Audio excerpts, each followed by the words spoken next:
Hello, Stevie. Tetrical. Stevie, see if you can find Carbon Tip. I lost contact with him. I don't know how to message on YouTube, or if you even can. Here's what I figured out.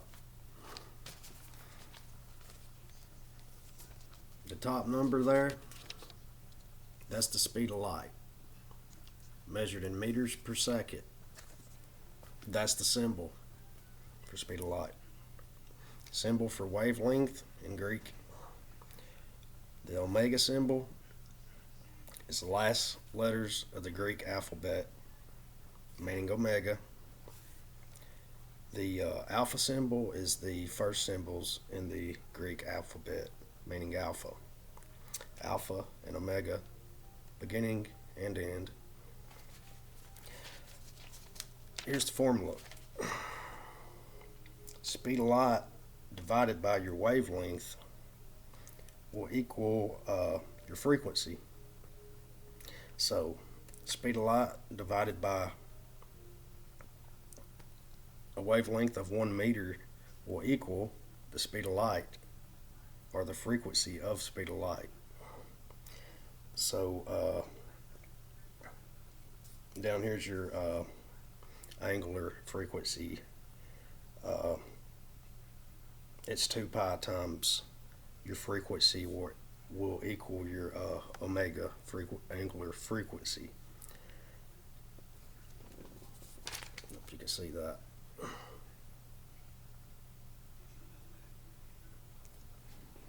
So here's what I figured out I was doing. Remember, I got this effect at 1,805,500 some odd hertz, 1800 kilohertz, 1.8 megahertz. Speed of light, I'm running at a wavelength, right there, symbol.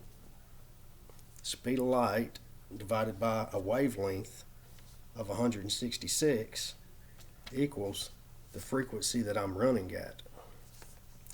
So I'm at 166. I'm close. If it was a speed of light divided by a frequency of 1 hertz, then the frequency would be the speed of light. It's not the correct frequency. It's not the frequency we're looking at here. It's the wavelength we're looking at. Because when you divide the speed of light into a very low 1 hertz signal, the frequency is very low. So the wavelength, the speed of light divided by the speed of light will equal a frequency of 1 hertz. But the speed of light divided by a much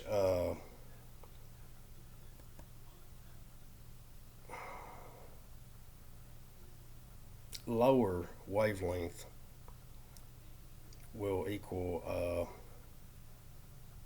eventually the speed of light.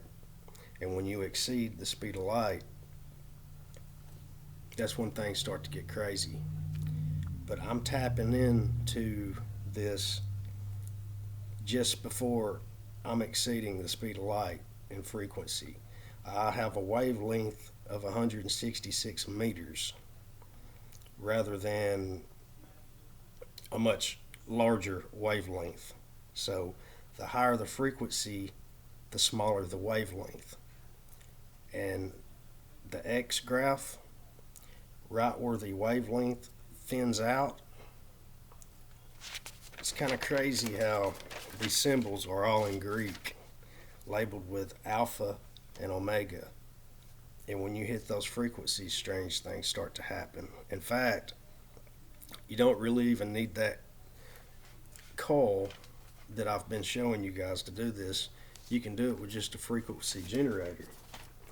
But the coil is a frequency doubler, because I can only go up to 20 megahertz, and we need to hit much higher frequencies than 20 megahertz.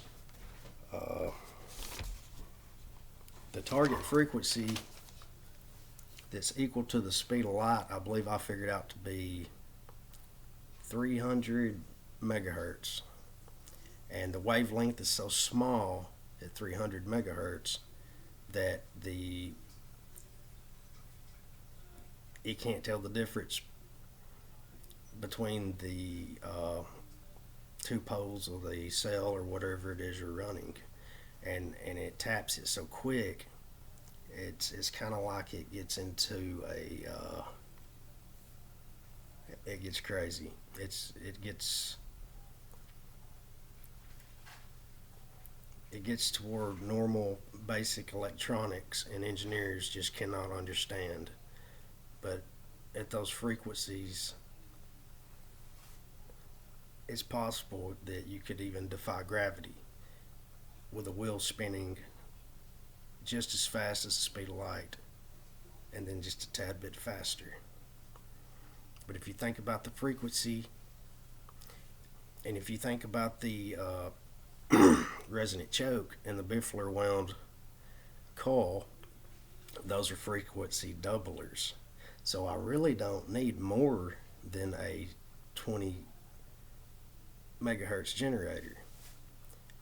I need the proper coil that you can tune to take the 20 megahertz and double it or even triple it, and then you can still yet take the output of that coil and run it through a second one, double it, triple it, quadruple it.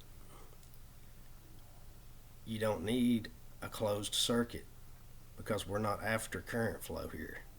We're after frequency, vibrations, and resonance. So, you guys give that a thought.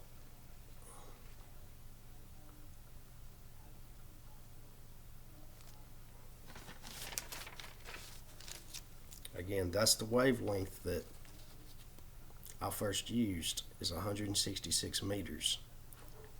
And that was 1.8 megahertz that I'm using. Without the coil, you really can't see its effect because the voltage field and the voltage potential is so low. But when you use a choke or the like, that coil hits a resonance, and it boosts the voltage fields.